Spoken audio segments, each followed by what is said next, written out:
Halo Sobat Dogi-Dogilu, belum lama ini rame unggahan video tentang 3 orang suster yang diduga menjual daging anjing dalam karung. Nah, sebenarnya aksi untuk menjual daging anjing dalam karung ini bukan hal yang baru dilakukan di Indonesia.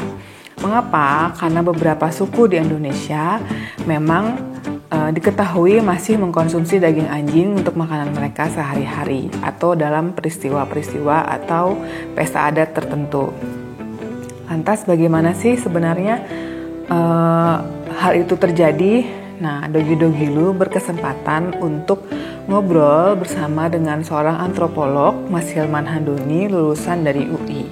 Mas Hilman akan menjelaskan bagaimana hubungan manusia dengan anjing dari zaman nenek moyang kita sampai sekarang. Dari rentang waktu tersebut, adakah peristiwa di mana manusia mengkonsumsi anjing?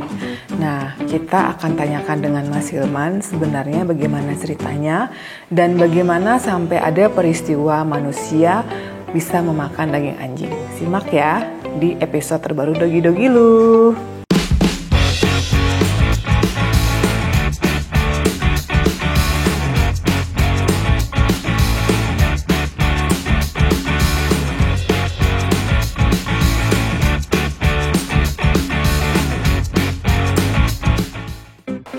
Halo Dogi-Dogilu. Halo. Kita ketemu lagi dengan Mami Dalton dan tamu spesial kita. Kali ini kita akan mengupas sejarah. Sejarah bukan sih, Mas? Boleh, bisa disebut kayak begitu. Kita sapa dulu ya Mas Hilman. Mas Hilman Antoni ya? Handoni. Ya. Beliau ini adalah antropolog lulusan UI. Betul nggak? Betul. Kalau salah tolong dikoreksi. Iya.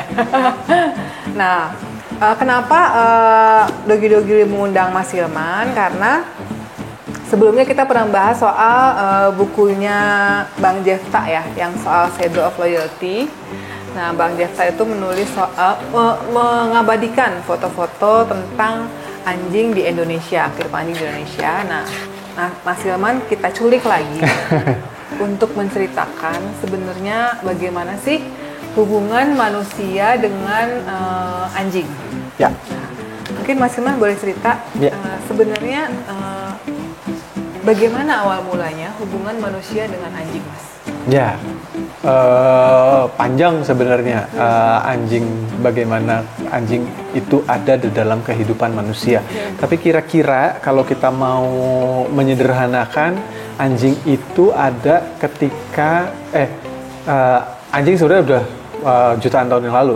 Dia muncul setelah eranya dinosaurus dan segala macam, baru muncul nenek moyangnya. Habis itu dia berevolusi menjadi beberapa, termasuk serigala, jakal, hiena itu ada. Nah, serigala itulah yang kemudian menjadi nenek moyangnya si anjing-anjing modern kita. Kenapa kemudian anjing itu kemudian hadir dalam kehidupan kita? Nah, ada beberapa teori memang. Yang pertama, teorinya mengatakan bahwa mereka itu manusia itu mendomestifikasi mereka, menjinakkan mereka. Menjinakkan anjing itu ketimbang mereka itu menjadi musuh, memakan. Jadi lebih baik didomestifikasi untuk menjaga hewan ternak gitu ya. Jadi itu yang pertama. Karena itu dalam kehidupan pertanian, revolusi pertanian di era Neolitik itu anjing itu jadi penjaga tuh pertamanya. Penjaga pertanian, kayak betul. Sawah, ladang gitu dan hewan ternak utamanya ternak. gitu kan. Hewan ternak dari hewan buas lainnya gitu ya. Dari situ kemudian anjing itu perlahan-lahan masuk ke dalam kehidupan manusia. Gitu ya, dia manusia mendomestifikasi, milih anak anjing yang relatif cerdas, bisa dilatih, tidak terlalu ini ya, spesies itu yang kemudian berkembang menjadi banyak gitu kan, karena mereka lebih ini gitu ya. Tapi teori kedua juga memberikan agensi atau memberikan daya yang lebih besar kepada si serigala tadi gitu ya. anjing-anjing ini sebenarnya mendomestifikasi diri mereka sendiri. Ketimbang mereka harus berburu ke hutan, misalkan, mendingan ikut aja manusia, tinggal di pinggiran-pinggiran, rumah-rumah manusia, kebun-kebun manusia. Mereka memakan apapun yang dimakan oleh manusia, sisa makan manusia gitu. Iya. Jadi ada dua teori itulah kira-kira. Iya. Manusia mendomestifikasi anjing, anjing pasif di situ. Tapi ada juga yang bilang ini bagian kecerdasan dari anjing. Anjing itu mendomestifikasi dirinya mereka sendiri. Mereka punya intelijensia tinggi sehingga mereka udah gue ikut aja manusia. Dengan begitu gue nggak harus menghabiskan kalori, energi yang besar untuk dapetin makanan. Untuk berburu gitu. Untuk berburu kan besar sekali, mereka harus keluar lari, ngejar segala macam. Ini udah ada depan mata. Jadi itu memberikan, buat saya yang kedua itu memberikan perspektif jauh lebih lebih bermakna kalau buat saya. Nggak cuma memberikan manusia aja yang menjadi masternya, tapi sebenarnya anjing itu sendiri yang mendomestifikasi diri mereka sendiri. Gitu. Kira-kira itulah yang asal mula kenapa anjing itu bisa ada di dalam peradaban manusia, kira-kira kayak begitu. Berarti kalau dari Mas Hilman tadi sedikit bercerita, berarti sebenarnya hubungan anjing dengan manusia itu baik ya? Ada beberapa layer sebenarnya, tapi mungkin secara umum baik. Tapi kita tentu saja mengenal mitos Big Bad Wolf gitu ya, serigala jahat gitu ya, yang mau makan anak kecil, yang mau makan itu yang cerita-cerita dongeng buku cerita itu. Nah itu mungkin adalah salah satu fase hubungan manusia yang paling awal dengan serigala.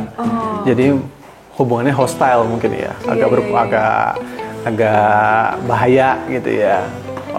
Buruk karena dia memakan hewan ternak manusia, memakan tanaman manusia dan seterusnya gitu ya.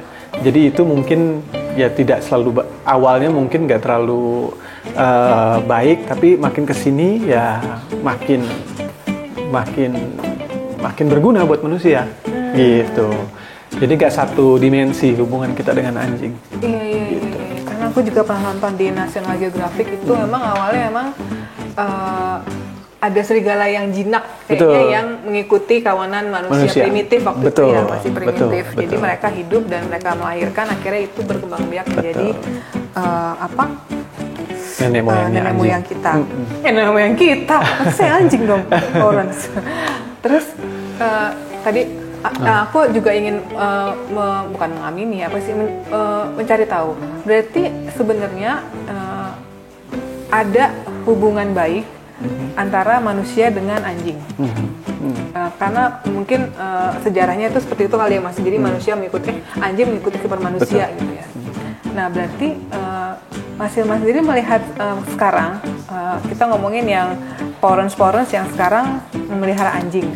Itu menurut Mas Hilman aneh apa tidak? Misalnya kayak yang berlebihan lah kayak saya, nggak usah jauh-jauh deh. Kayak saya gini kan selalu ibaratnya anjing itu saya anggap sebagai anak. Betul. Karena kan saya dan suami tidak punya anak, jadi saya menganggap ada Alvan dan Apple itu sebagai anak. Jadi kami memberikan hal-hal yang maksimal untuk mereka. Nah, menurut Mas Hilman itu budaya seperti itu atau mungkin orang-orang seperti kami ini aneh atau tidak? Sebenarnya tergantung ya. Kita hidup di dunia yang sekarang itu seperti memberikan garis. Ini yang normal, ini yang tidak normal. Ini yang aneh, ini yang tidak. Jadi selalu tuh biner gitu. Pilihannya tuh iya, hitam, putih, nggak ada tuh warna abu-abu gitu, kira-kira kayak begitu. Karena itu kita kalau melihat katakanlah ada orang, keluarga yang memberikan perhatian sangat berlebihan kepada anjing, dianggapnya aneh. Definisi aneh itu bagaimana gitu? Apakah aneh kemudian itu membuat si keluarga tersebut atau orang-orang tersebut tidak bisa berinteraksi, tidak bisa berfungsi secara normal sebagai manusia, misalkan kayak gitu? Ya bisa kok gitu ya. Artinya kan nggak aneh gitu ya. Satu itu ya. Artinya dia tidak mengganggu kualitas hidup dan dia tidak mengganggu fungsi katakanlah sosial manusianya atau yang memeliharanya. Artinya itu biasa saja, tidak aneh gitu ya. Satu itu. saya merasa kita harus mempertanyakan definisi aneh itu apa. Jangan-jangan karena tidak terbiasa ngelihat aja gitu. Kita tidak terbiasa melihat mobil Tesla lah, katakanlah begitu. Kan ketika kita ngelihat juga, ya aneh nih mobil Tesla, padahal kan biasa aja gitu ya. Ya itu kan mungkin karena perjumpaan kita dengan praktik memelihara anjing yang tidak terlalu sering juga yang membuat kita merasa itu sebagai hal yang aneh gitu ya.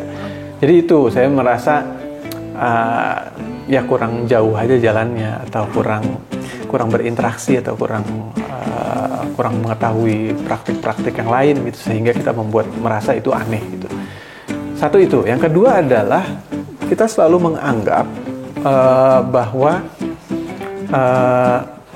manusia itu bisa hidup sendiri utuh, kualitas hidup kita tuh sudah utuh gitu, kita normal gitu, merasa kita itu nggak butuh apa-apa lagi selain diri kita sendiri. Nah itulah normal gitu ya. Padahal pada praktiknya kita nggak bisa kayak begitu.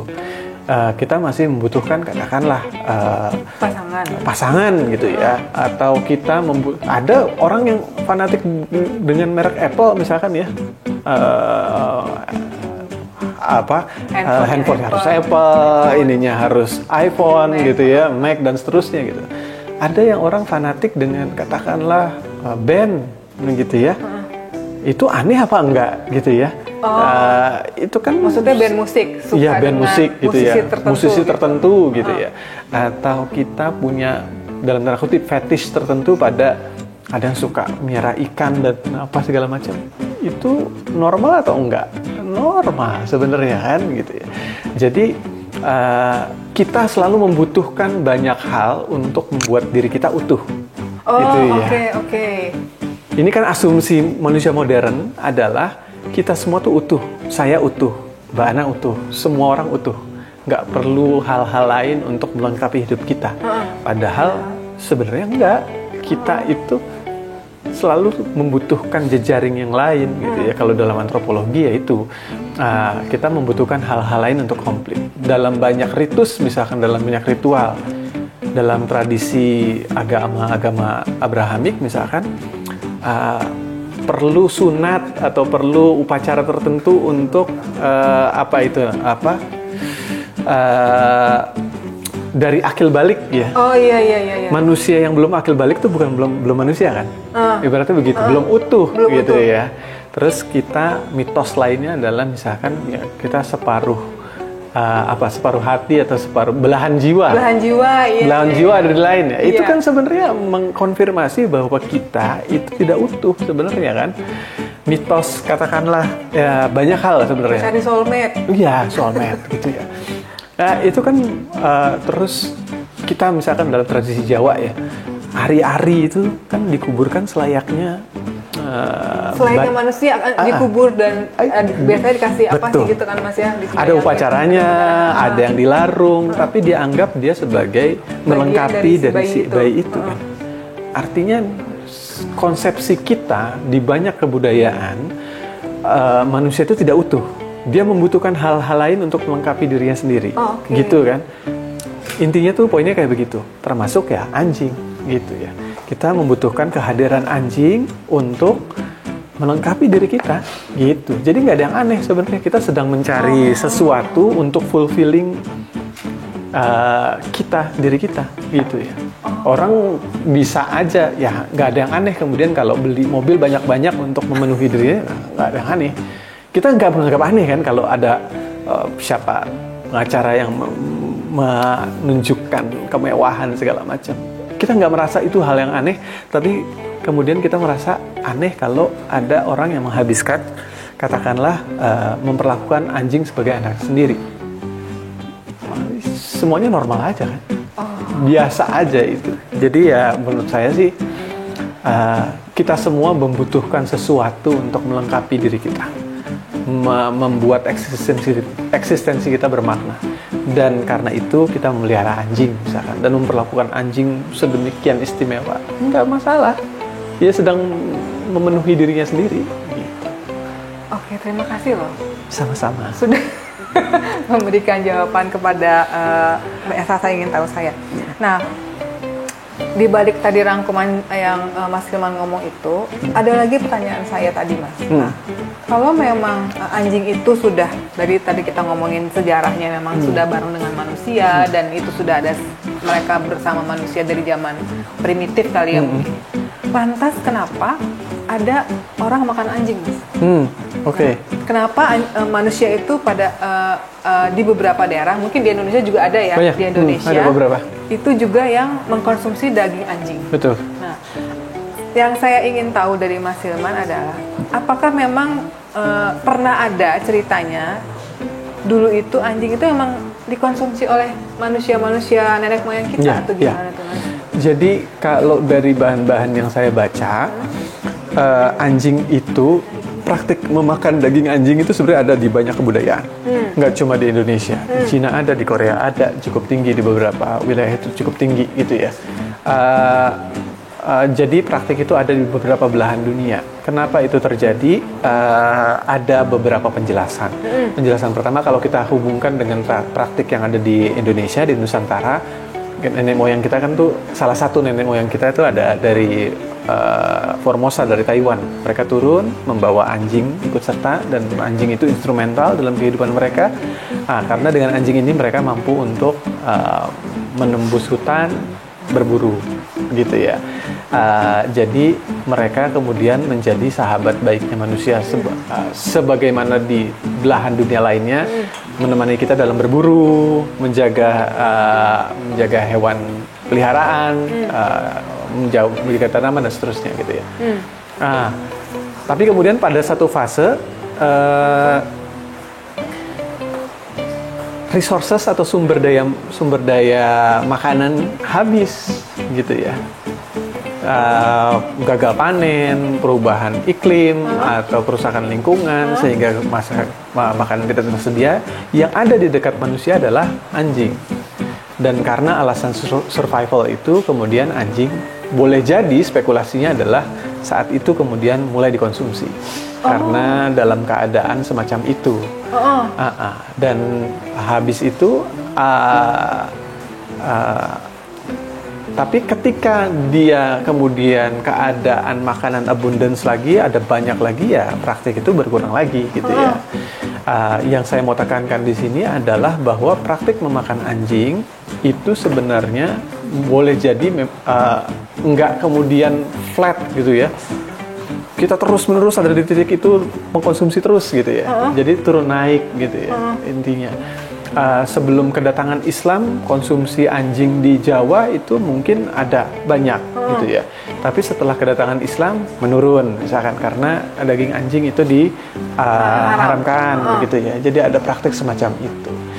Dan yang patut kita garis bawahi adalah bahwa praktik memakan anjing itu sebenarnya tidak terkait dengan properti dagingnya, proteinnya, atau kandungan bakterinya, atau apa itu ya nggak kalau berdasarkan ini ya, mungkin orang bisa berbeda pendapat, tapi opini saya adalah nggak terkait dengan properti di dalam diri anjing itu sendiri.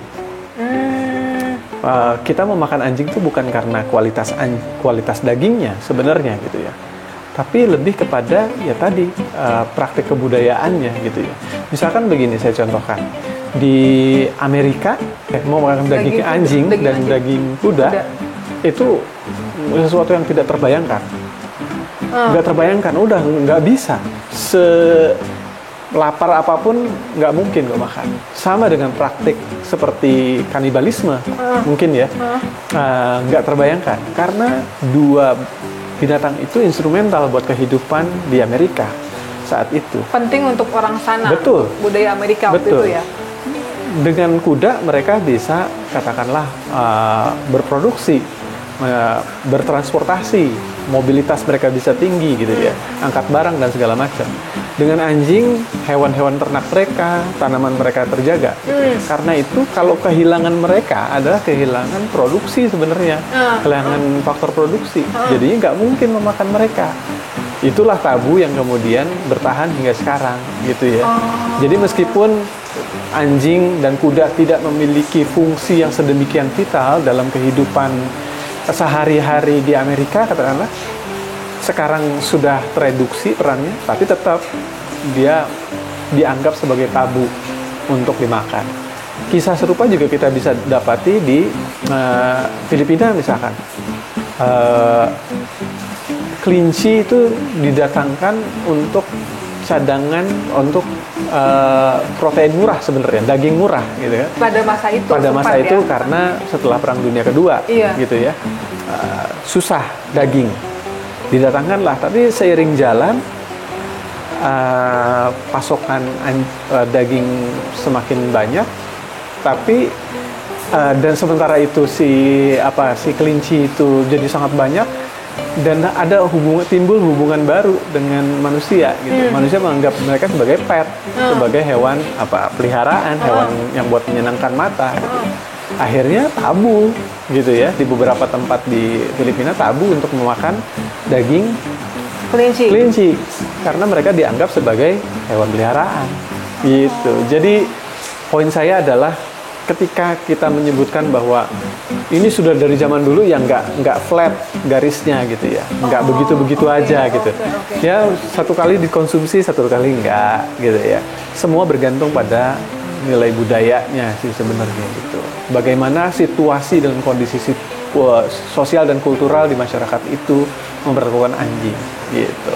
Jadi memang bukan untuk dikonsumsi dengan sengaja ya. Awalnya mungkin tidak dengan sengaja gitu ya. Iya, karena kebutuhan tadi betul. Ya Mas ya. Dan patut juga kalau di Indonesia gitu ya, yang agak khas gitu, praktik yang terkait dengan anjing itu dalam tradisi pengorbanan misalkan. Pengorbanan itu biasanya yang paling top itu layernya adalah sapi atau kerbau. Itu adalah daging korban persembahan paling top gitu ya. Anjing itu ada di paling bawah sebenarnya.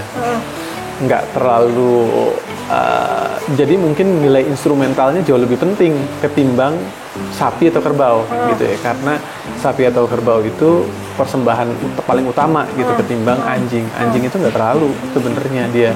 Kalau pengorbanan itu jenis terakhir yang kita korbankan lah, kira-kira kayak begitu ya. Jadi ya dia punya nilai instrumental yang besar buat ke praktik kebudayaan berbagai budaya di Indonesia gitu.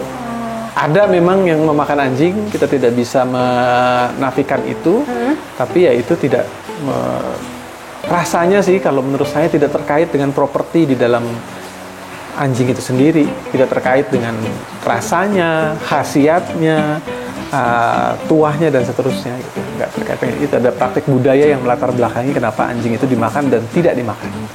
Gitu. Atau mungkin karena terlalu banyak anjing, Mas? Bisa jadi semacam itu, tapi kalau kita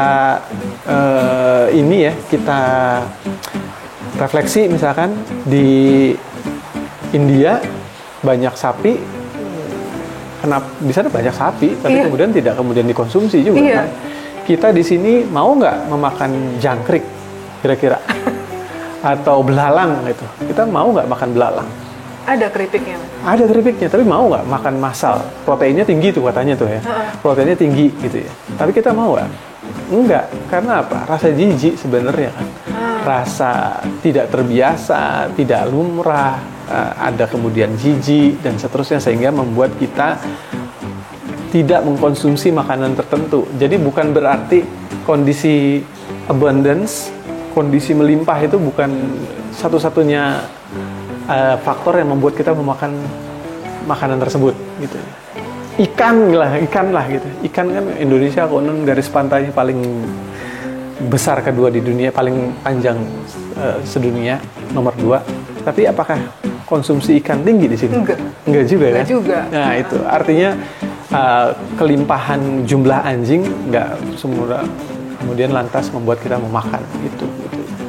Oh iya betul. Jadi kita bukan karena ngomongin anjingnya sudah kan banyak anjing liar, mending kita makan aja, nggak gitu juga ya Mas ya? Nggak juga. Jadi memang kita kesepakatan lah, norma ya, value baru. Kita mau makan anjing atau enggak? Kita mau makan jangkrik atau enggak? kucing kan banyak juga, tapi kan kita tetap nggak makan kucing gitu ya. Jadi begitu nilai-nilai kultural itu yang perlu dibangun. Nah Mas, tadi setelah Mas cerita gitu, cerita seperti tadi, ada nggak sih bukti sejarah bahwa memang manusia itu sangat bukan bergantung ya, sangat mau berdampingan dengan anjing? Kalau bukti arkeologis itu ada di daerah Israel sekarang tuh, ada 9.000 atau 10.000 sebelum Masehi, ada penguburan anjing dengan manusia yang dikubur secara berdampingan. Oh ya? Yaitu dia adalah satu-satunya karnivora yang dikubur bersama dengan manusia, Homo sapiens. Jadi nggak ada tuh yang lain, harimau nggak ada, sapi nggak ada, yang ada cuma anjing gitu ya. Jadi dia dikubur bersama tuannya. Jadi ada hubungan afeksi di situ. Itu satu. Bagaimana kita manusia itu sangat dekat dengan anjing. Yang kedua adalah mungkin bukan bukti secara material ya, tapi dalam berbagai macam tradisi di Nusantara ada folklore, ada mitos-mitos yang menyebutkan, misalkan katakanlah anjing itu sebagai nenek moyang manusia gitu ya. Oh, bukan kera. Apa sih, bukan monyet ya? Bukan kera. Ini mitos tentu saja ya, mitos. Tapi kan mitos itu memiliki nilai, kadang-kadang kan nenek moyang kita tidak mencatat sesuatu tapi mengabadikannya dalam cerita. Iya. Nah, dalam cerita itu seiring jalan itu biasanya ada terdistorsi lah. Iya. Dan akibatnya kita salah memahami dan seterusnya. Tapi ada nilai kebenaran. Nah, mitos itu, misalkan dalam mitos Sangkuriang loh. Sangkuriang, iya. Itu kan ada tokoh si Tumang di situ. Si Tumang yang tokoh anjing yang sebenarnya adalah bapaknya sendiri, gitu ya. Itu yang nggak boleh ternyata dibunuh oleh anaknya sendiri. Terus dalam beberapa mitos suku di Papua misalkan itu ada nenek moyang mereka adalah anjing gitu ya, dan barang hal-hal yang diciptakan oleh Tuhan itu setelah 1, 2, 3, 4, 5 anjing duluan gitu ya. Jadi itu membuktikan bahwa sebenarnya ada peran penting atau nilai penting anjing di dalam sebuah kebudayaan. Di Dayak misalkan ada motif asok tuh sebenarnya, motif seperti anjing atau naga. Yang diabadikan dalam banyak motif hias di rumah, di perisai tameng, di pakaian adat. Motif asok itu sangat populer gitu ya. Artinya motif asok itu kan asu ya. Asu. Itu bahasa Austronesia itu banyak loh. Asu itu banyak variannya. Ya, itu salah satu kata atau lema yang bertahan hingga sekarang. Itu kan membuktikan lagi bahwa anjing itu penting buat kehidupan manusia gitu. Kalau nggak penting kan nggak diabadikan dalam berbagai macam mitos, ragam hias, praktik budaya dan macam-macam. Jadi itu adalah bukti-bukti kultural lah paling tidak ya, bahwa anjing itu punya nilai penting buat manusia. Gitu. Iya betul. Jadi Florence ya udah, kalau nggak mau pegang jangan di situ. Sensitif banget ya. Jadi Florence, Mas Hilman juga sudah memberitahukan kepada kita bahwa memang ada bukti-bukti sejarah bahwa memang anjing ini berperan penting dalam hidup manusia. Yes. Dan mereka memang berdampingan dengan manusia. Tapi memang mungkin ada masanya di mana dulu zaman nenek moyang kita pernah ada kekurangan makanan. Tuh. Jadi salah satu yang terdekat itu adalah anjing. Tapi bukan lantas untuk dikonsumsi seterusnya gitu ya Mas ya. Ya tergantung kesepakatan kita. Bisa jadi tahun 2100 nih, misalkan ya, kalau kita terus berkampanye misalkan, terus mendorong bahwa anjing itu bukan konsumsi, bisa jadi ya tanpa perlu ada praktik keagamaan, bisa jadi ya udah anjing off the table, nggak bukan lagi jadi menu gitu kan. Nah, ngomongin kampanye kan sekarang lagi marak nih Mas kampanye dog meat free di beberapa, bahkan di beberapa orang shelter juga kayak dari Jaan, dari Natasato tuh sekarang lagi mencoba untuk dog meat free supaya kita tidak makan daging anjing. Nah, cuman mungkin kalau dari Mas Hilman sendiri melihatnya, pandangan Mas Hilman sebagai antropolog, apakah yang kurang atau apakah yang harus ditambahkan supaya manusia-manusia yang mengkonsumsi anjing ini aware atau tidak lagi memakan anjing? Pendekatan seperti apa Mas yang harus kita coba gitu? Kalau saya pasti tentu saja saya mengapresiasi banyak teman itu yang melakukan kampanye ini. Ini adalah salah satu langkah yang harus menerus dilakukan. Cuma yang nggak cukup itu gitu ya. Karena mungkin sekali lagi yang saya bilang tadi, kalau misalkan anjing bisa mengandung rabies gitu ya. Kucing nggak kalah banyak tuh sebenarnya itu ya yang membawa penyakit ke dalam kehidupan di perkotaan gitu ya. Terus ya monyet juga bisa rabies gitu ya. Nanti kita akan dihadapkan dengan argumen yang mungkin bisa dipatahkan gitu ya. Itu baik gitu ya, kampanye itu nggak masalah gitu. Tapi mungkin ada pendekatan kultural, pendekatan kebudayaan gitu, yang terus menerus nggak bisa kemudian cuma sekali ini aja atau cuma melibatkan salah satu pihak aja, tapi harus banyak yang dipush gitu ya. Misalkan ya, saya contohkan ini hal yang mungkin tidak. Salah satu contoh kecil yang sering saya ini ya. Di suatu saat konsumsi anjing di Solo itu kan tinggi sekali ya. Iya. Suatu saat ada kelompok munculnya berbagai macam kelompok keagamaan Islam di sana yang sangat keras juga. Akhirnya itu membuat konsumsi daging anjing itu menurun gitu ya. Nah, itu kan salah satu jalan yang ini ternyata pendekatan kultural tuh ampuh ya gitu ya. Bagaimana itu tidak sesuai dengan norma kita sekarang gitu ya. Nah, itu yang perlu kita dorong misalkan. Atau misalkan kehadiran seperti podcast ini atau kehadiran pameran foto atau apa yang melumrahkan ya, membuat praktik memelihara anjing itu sangat lumrah, itu harus terus-menerus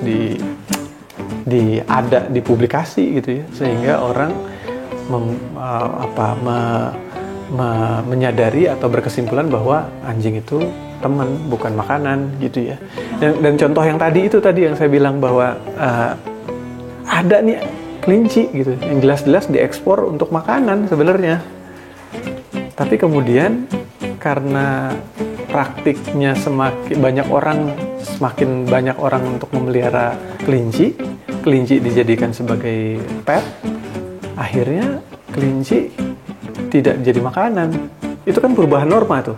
Perubahan normanya juga nggak terlalu lama tuh, ya kan? Dari setelah Perang Dunia Kedua sampai sekarang kan 50-60 tahun gitu ya. Jadi nggak terlalu lama sebenarnya. Jadi yang kita push kalau adalah norma baru itu, nilai baru bahwa anjing bukan makanan. Itu terus-menerus kita harus dipush aja, dipublikasi aja dengan berbagai macam praktik semacam ini. Membuat, katakanlah nih cerita-cerita yang diabadikan oleh Jefta misalkan, orang misalkan grooming itu biasa aja gitu ya. Grooming itu berarti bawa anjing ke salon. Ya. Terus makanan anjing itu tersedia banyak dan mudah sebenarnya melihatnya. Shelter itu ini ada terus mempromosikan slogan adopt don't shop itu ya terus masif aja, terus aja dipush gitu bahwa anjing ini adalah sahabat kita dan bukan makanan gitu ya. Kita bisa kok, itu tuh bisa di ini baru kita memperkenalkan norma baru gitu ya. Banyak loh yang kayak begitu. Ya dulu juga kan pet shop nggak banyak ya. Iya. Sekarang udah banyak. Dulu ngasih makan kucing atau anjing di jalan itu lazim nggak? Enggak kan? Sekarang sangat lazim di perkotaan ya utamanya. Iya. Itu kan norma baru tuh bahwa, kucing itu juga nggak boleh.